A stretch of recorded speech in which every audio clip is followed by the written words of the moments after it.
So this is Lawson. Lawson is in around about the middle of the Blue Mountains. The Blue Mountains is on a ridge line.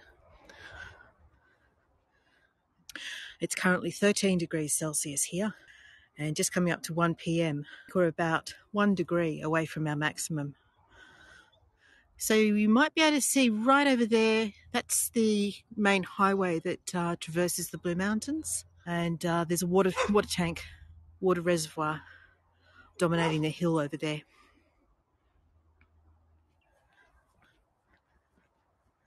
So we're walking along a street called Kangaroo Street, and that gives you a clue to the very first thing that we're going to see.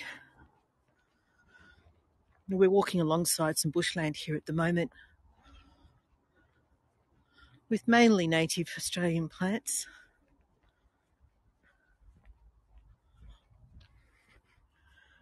So yes, we're in Lawson, which is one of the towns in what's known as the Mid-Mountains. Hi again to everybody I've met before and to anyone who's new. My name's Lynn, and before we begin, I'd like to acknowledge that today we meet on the lands of the Dharug and Gundungurra people and pay respects to their elders past, present and emerging.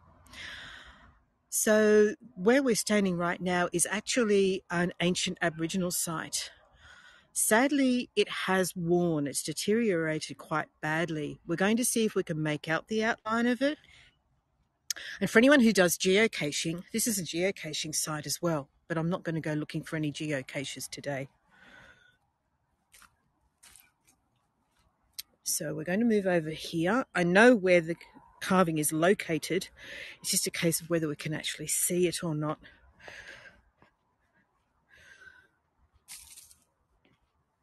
So it's quite possible that this carving could be in the vicinity of 10,000 years old. And more recently, it's been trampled over by lots of tourists. They used to bring the tourist buses here. Now, it is very difficult to see, but we're going to start from the tail up this end. And you can see the outline of the tail there. And what we're looking at is a kangaroo. And down here we can see the rear limbs sort of poke out from that point there. The forelimbs out in this direction here. And the head, unfortunately, is really difficult to see, but I'm going to get quite close to it and see if we can make it out. It's just sort of there is the head. But that, sadly, is a now fairly badly worn Aboriginal rock carving that could be as much as 10,000 years old. All right, we'll move on. I noticed that they no longer have the National Parks sign designating this spot, so it must be a way of not encouraging people to come and visit. And I don't even know if they can restore sites like this. Just the action of restoring it might be seen as tampering with something that's culturally significant. All right, so we're going to walk down the hill here towards this lovely building which was built in the mid-19th century called Kaihilla. So the street we're coming onto now is called Queen's Road. We do like to acknowledge royalty in a lot of place names, street names, park names, building names. There's lots of signs around at the moment discouraging people from walking through here. But what I probably can do is just come along the driveway a little way to show you this lovely old building, which is called Kaihilla. It was built in the 1850s. I don't know much about the first owner, but the second owner was a fellow by the name of James Mitchell. And he's known for operating the Tooths Brewery in Sydney, which was the biggest brewery of the early days of the colony. So this lovely old building here, I'm not going to go too much further in because I don't think I think we're on private property. It's now used as a Christian conference centre, but it's a beautiful old building. Occupies 10 acres and has some lovely gardens and statuary as well, which unfortunately is definitely on the private property, and we won't be able to see that. We're starting to see spring flowers emerging around the mountains. Even though we're just at the last day of June, which is the last day of the first month of winter. So let me cross the road so you can get a better look at this lovely old kaihila. You can see that it comes right up close to the road. I'm not zoomed in at all at this point. You can get an idea of the scale of the building. And then over this side here, probably wants a stable, perhaps. Oh, I forgot to bring a carrot. Darn it. I was going to bring a carrot. That's right, it looks like the owner is with the horses today, so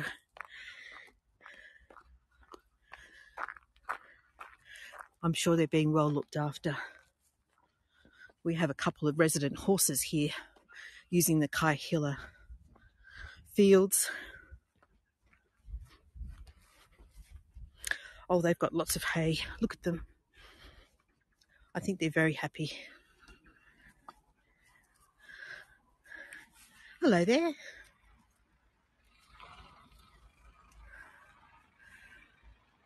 All right, he's not going to come over to see me today, so we'll keep walking.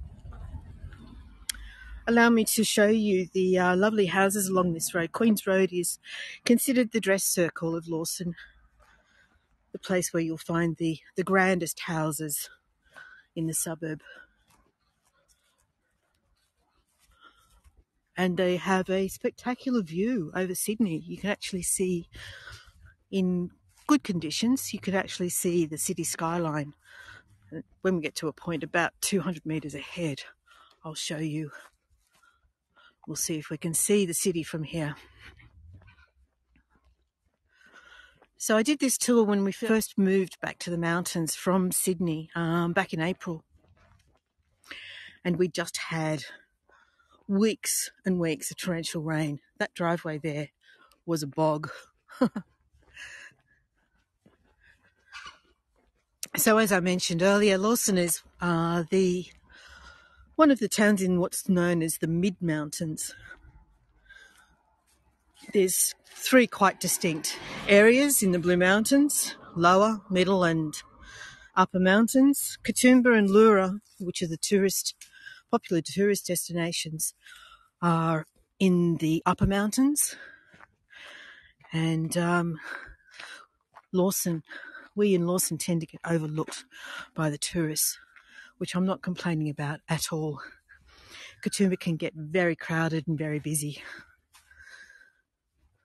So what I'm intending to do over the coming weeks is explore some of the waterfall areas and see how practical they are to deliver as tours.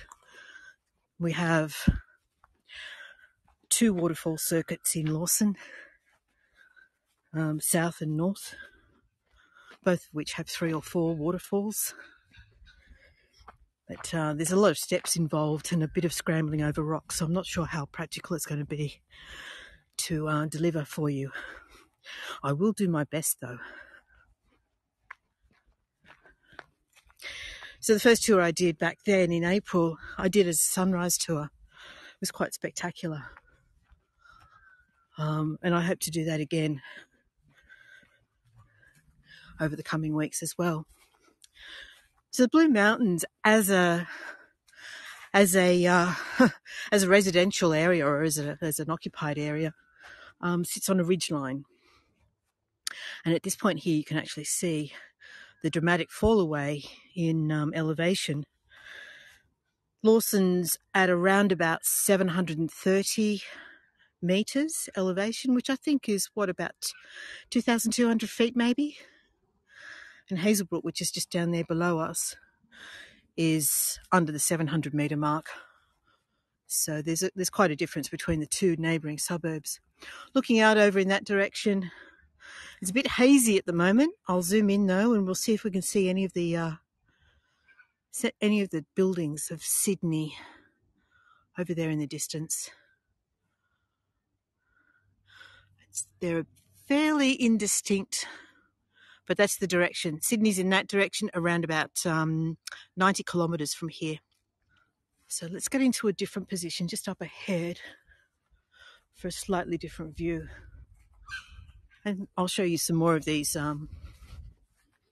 big houses as we before we get there. I wouldn't like to live in a big house. I just think it's more to clean. Okay, so if I pan around slowly at this point here,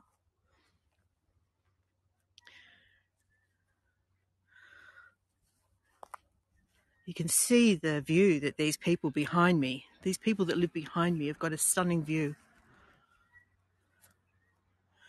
I agree, Louise. I'm quite happy with a smaller house. So let's zoom in over here. We can see that there's a line of hills or mountains in that direction. And the reason the Blue Mountains are called the Blue Mountains, they actually do, in certain atmospheric conditions, appear blue from a distance. And the theory for why that is the eucalyptus oils evaporates into the atmosphere and creates a haze which appears blue. But they do, under certain conditions, definitely appear blue. All right, now I'm going to take you along this road, and we're really just going to look at the bush, listen for birds, and right at the end there's a rocky outcrop that looks to the west. And that's the one that I'd like to show you as well. So when Sydney was first colonised in 1788, of course they attempted to grow food here. Many of the crops that they tried didn't do so well initially. The Sydney Basin was not a very productive agricultural, in terms of agriculture.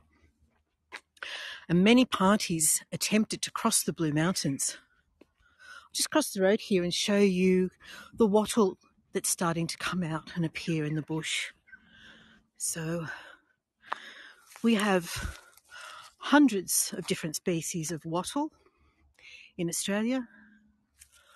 This is just one of them, and it's starting to look quite lovely. So Sydney was starving, actually. By the time, the second and third fleet had been brought out here, we now have a colony of several thousand people. Crops are failing, and exploratory missions have been sent out to try and find new lands, new pastures, places that they could cultivate. They made the mistake of going up the valleys or up the canyons. When does your spring start? 1st of September is the official date for spring. I know that in many parts of the world it's taken from the equinox, but in Australia we take it from the first day of the month. So there's actually two different colour wattles in there. There's a really pale yellow one and quite a bright yellow one, side by side. That wasn't a native bird. That sounded like a rooster to me. And we still have quite a lot of autumn colour around as well. So the mistake that the expeditionary parties were doing was going up the valleys and going up the canyons and trying to explore that way. So the lovely liquid amber, I think that one is. Again, not a native. And nor are these pine trees up ahead. In fact, the pines are considered a weed. They're spread by the cockatoos, and they tend to make the ground underneath uninhabitable for native small shrubs, where our wildlife usually makes habitat. So these pine trees are a bit of a nuisance, a bit of a pest. So eventually there was an expedition party that actually succeeded in making its way over the mountains by going over the ridge line instead of trying to go up the valleys. And they were known as the first explorers. Their names were Blaxland, Wentworth and Lawson. So Lawson as a township is named after one of those three explorers. They're down in the lower mountains, there's a township called Blaxland, and in the upper mountains, there's a township called Wentworth Falls. So at this point here, we are leaving the bitumen behind, and we'll start to walk on gravel road. That squawky noise is a red wattle bird. Nothing to do with the plants I've been showing you. The wattle refers to, it's like a flap of skin. I'm not sure exactly what it's made of, but there's a red thing on its cheek. And it's a honey eater, and it makes that squawky noise. I used to rely on them to get up in the morning.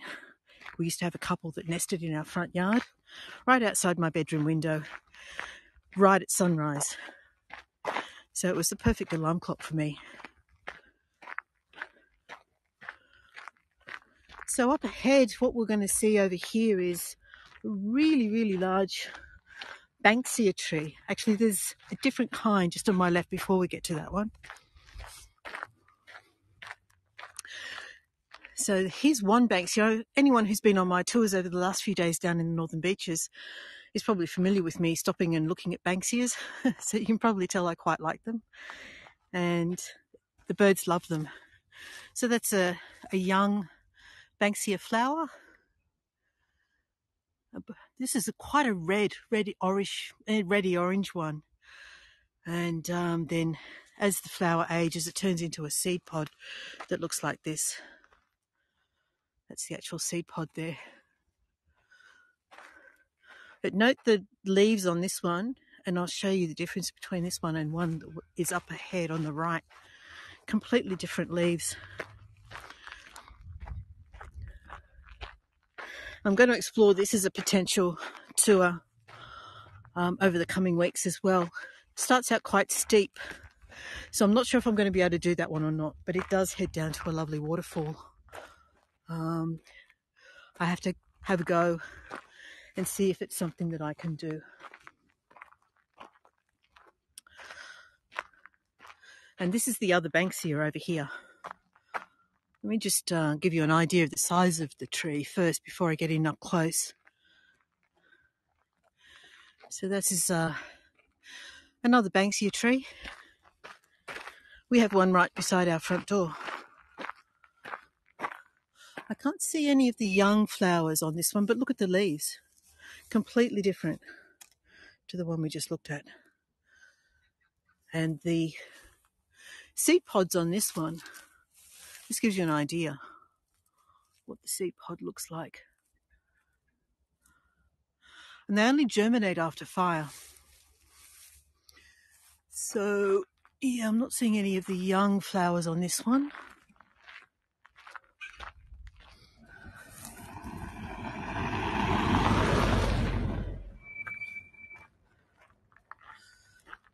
This is a lovely wattle. Look at this.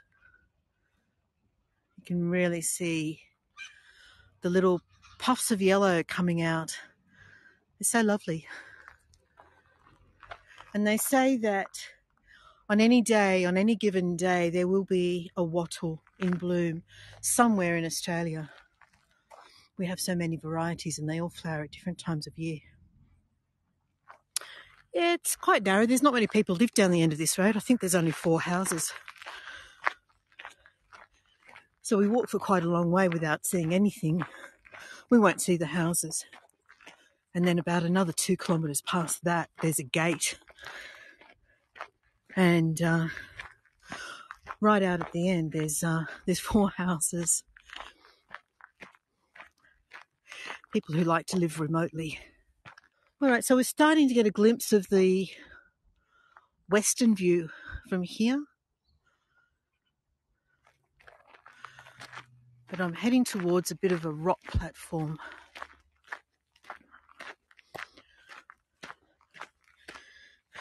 And you realise that you guys are my excuse for getting out and getting some exercise, don't you?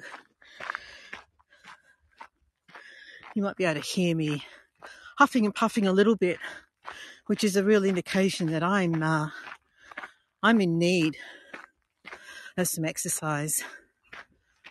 So you're my companions, my walking companions. And thank you for joining me. So the landscape here at the moment is really just predominantly Banksias, wattles, and some low scrub. But off to my right here, it's almost all wattle. It's just all yellow in there.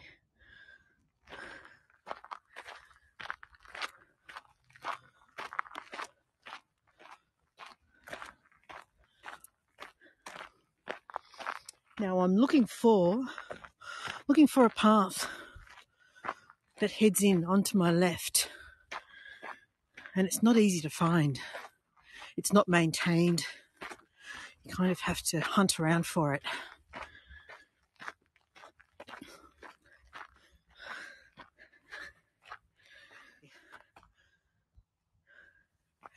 All right, so I've found the track. We're walking up onto a rock platform. It gets mossy.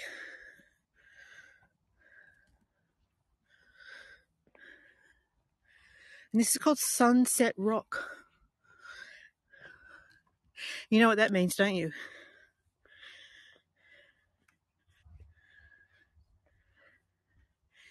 It means that I have to come here and do a sunset tour because it's called Sunset Rock.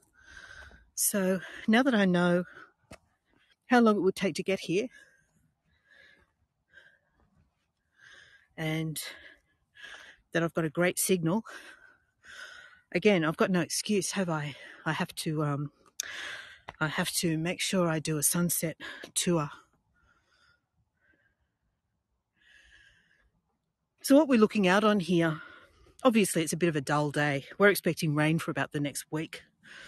It's gearing up for that. What we're looking at over here, though, is hanging swamp. So the vegetation is very low and flat because it's predominantly swampland. And areas like that, I don't know if any of you joined me on my Wentworth Falls Lake tour a couple of months ago. I need to do that one again as well. Just watching where I step so I don't trip over. Wentworth Falls Lake is actually surrounded by hanging swamp, and it's believed that there's actually more water held in the swamp than there is in the actual lake itself. So I'm just going to turn around and look back up. It's these really interesting rock formations. And I guess you have to imagine that they must have been formed with the help of water, because you can almost see the ripples in the rock here. Almost like a wave pattern against the shore. Really interesting.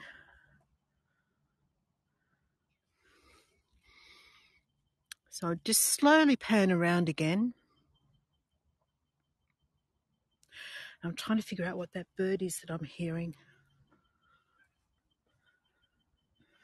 Look at the shape of the rocks here. This has to have been, as I said, this has to have been formed by water. Millennia. Many millennia ago. They're almost like rock pools, aren't they? For anyone who's familiar with the coastal formations.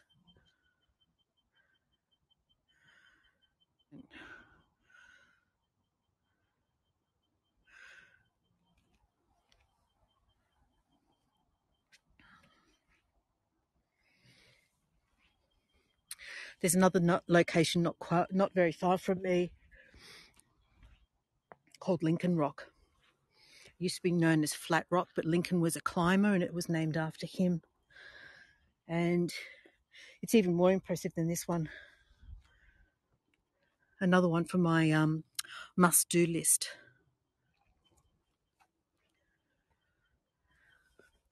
So I'm trying to find a spot where we can actually take a nice postcard back of the rock platform. What if I sit on this? It's just the right height for sitting.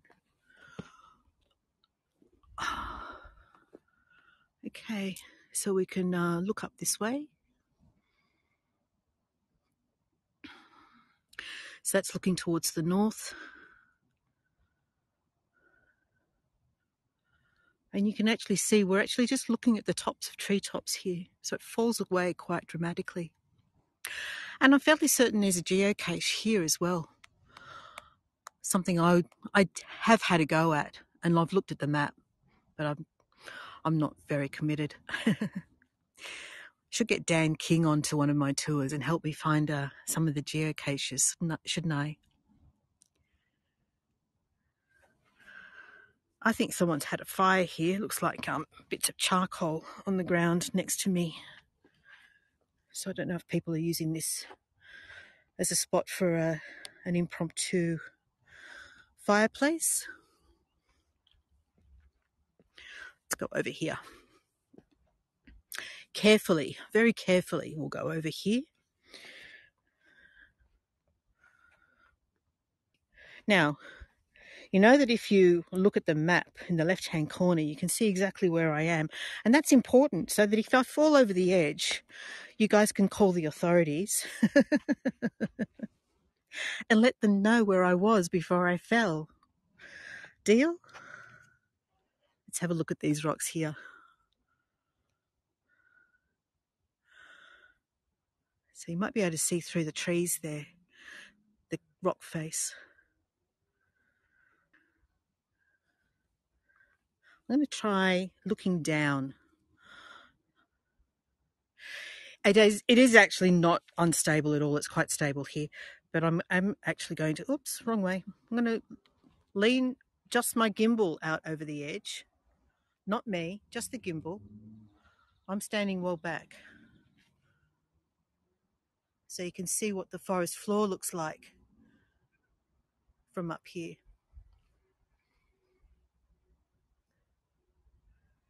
Okay, let's go up again.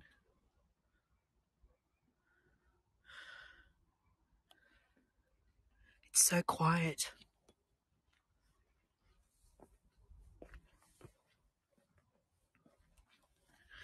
Such a difference from Manly Beach yesterday. Yesterday.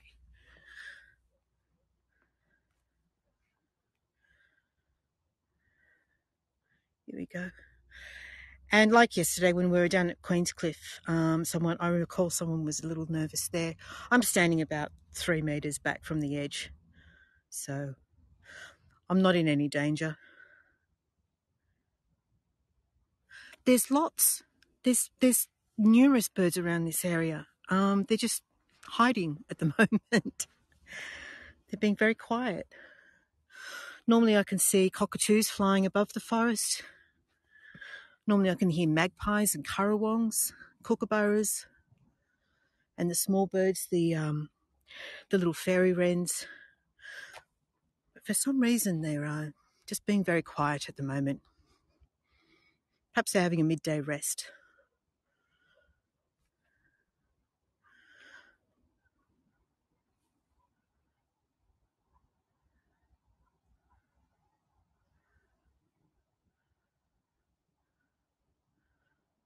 And there again is the edge of the rock platform. I just love the colour and the shapes of the rocks. Again, I'm well back, I promise. But I can get you a view just down over the lip here at the really beautiful Australian bush. I love it. Look at the colour of those leaves. They're really deep red.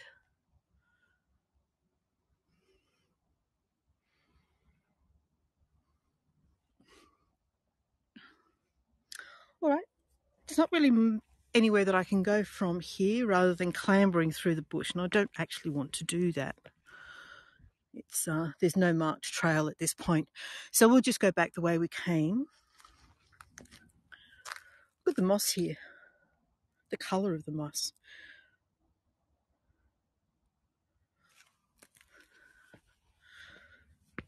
Okay, let's head back to the road, and I'll just take you a little further along for the last few minutes.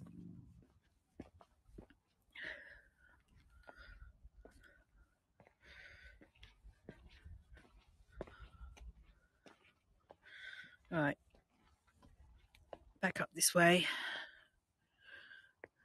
I have to try and remember where I actually came in. There's a definite easy way into this place, and everything else is really tricky. Which way did we come in? Let's take one last look at Sunset Rock before we move on.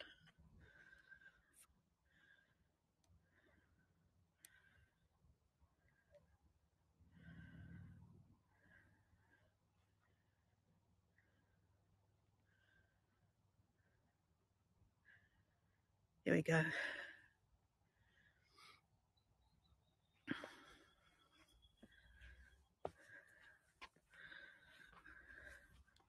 Now I'm just keeping an eye out for some interesting small plants that you might not have seen, things that might not be cultivated. It's a really interesting looking area of moss just here.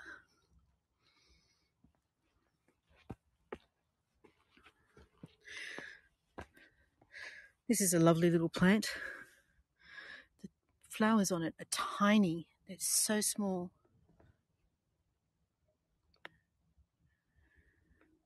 Can you hear my knees creaking as I bend down?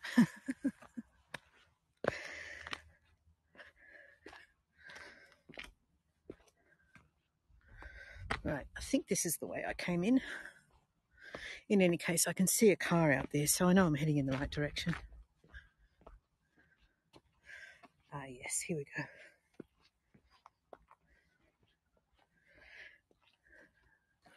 This is a really savage looking plant. Look at it. Everything about it is unfriendly. It's spiky, really spiky, needle-like leaves. The seed pods are really spiky. But I love this little flower here. This is so cute. Is it focusing? I think it is. That's a pretty little flower. Just to give you an idea just how tiny it is.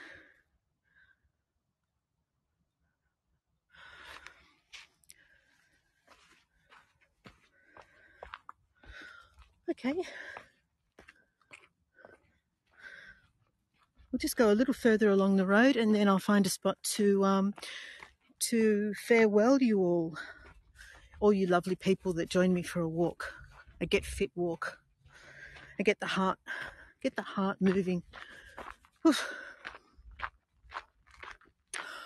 I won't go up to the left, we'll go straight on, and I'll show you where I was talking about, that gate where the people live beyond it.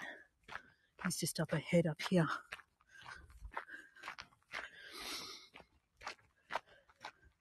So as I said, this was really just about getting out in the fresh air, seeing some native flowers, hoping to see birds, but we didn't actually see any today. And just enjoying the bush and the walk.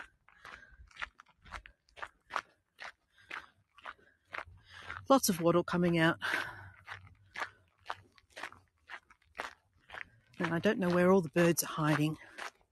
I think if I was to do this tour at 9 o'clock in the morning instead of 1 o'clock in the afternoon, there'd be more bird life. So here we are. This is where I was talking about. This is the road that heads down, down, down, all the way down. And then about 2 kilometres from here, there's about 4 houses right down the end. And there used to be a gate Used to be a gate at this point. That looks like it, sitting by the side of the road. Someone must have become annoyed with the gate. So this is where we'll finish. Let me turn the camera around. Thanks again to everyone for joining me today. I've really enjoyed having your company. Let's just have one last look at this lovely wattle. Bye for now, everybody.